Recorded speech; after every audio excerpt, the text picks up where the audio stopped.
అందరికీ నమస్కారం. ఆ అవసరం పొలంలోనే ఏదో కొంచెం మందు మీద ఉన్నాను. మందు మీద ఉంటే అయ్యన్న పోతుడు గారు కాలుకి దెబ్బ తగిలింది.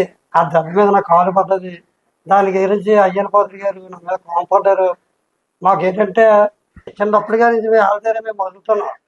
చెరువులో 108 విగ్రహాలు శివుడి కడుతుంటే ఏదో బురద చల్లడానికి చూస్తున్నారు అయ్యసలు. ఇలాంటి రాజకీయాలు మీరు మాలాటం మీద పెట్టకండి. మేము చిన్నప్పటిగా నుంచి వరాలధార గారు ఉన్న కాడి నుంచి మేము అక్కడ మసులుతున్నాం. మా అల్దార బతికేవారు.